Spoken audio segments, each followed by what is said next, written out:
भाजणीची चकली म्हटलं की आठवतो तो सुगंध आणि पहिला कुरकुरीत घास। ही माझी घरगुती स्टाईल चकली, बाहेरून क्रिस्पी आणि आतून सॉफ्ट, आणि एकदा खाल्ली की थांबणं अशक्य।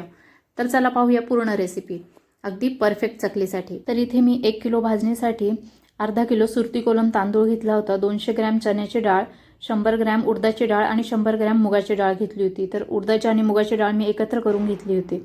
त्यानंतर 100 ग्रॅम मी पोहे घेतले होते, 20 ग्रॅम जिरे घेतले होते, 5 ग्रॅम ओवा घेतल्या होत्या, 20 ग्रॅम लाल तिखट घेतले, 20 ग्रॅम तीळ घेतले, 20 ग्रॅम धणे घेतलेले होते। त्यानंतर सर्व डाळी आणि तांदूळ ओल्या कापडाने मी स्वच्छ पुसून घेतले होते आणि सर्व जिन्नस मीडियम फ्लेमवर भाजून घेतल्या होत्या। सर्व जिन्नस वेगवेगळ्या भाजल्या होत्या आणि मीडियम फ्लेमवर भाजल्या होत्या। त्यानंतर भाजून घेतल्यानंतर सर्व मी एकत्र करून घेतले होते। तर हे सर्व एकत्र करून मी दळून घेतले आणि त्यानंतर आपल्याला याच्यात तिखट आणि मीठ हे नंतर ॲड करायचं आहे।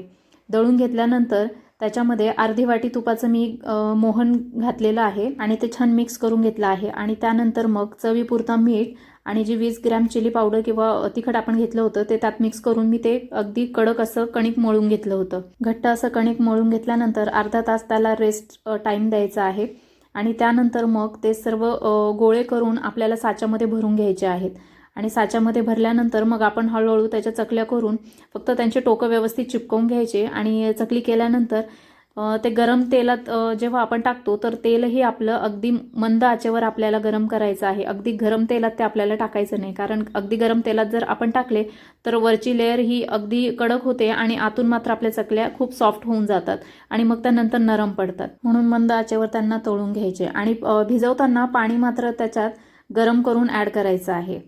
तर हे भाजणीच्या चकलीसाठी परफेक्ट प्रमाण आहे, त्याच्यामुळे काटेही छान येतात आणि चकलीही सुंदर बनते आणि मेन म्हणजे ती खूप क्रिस्पी बनते।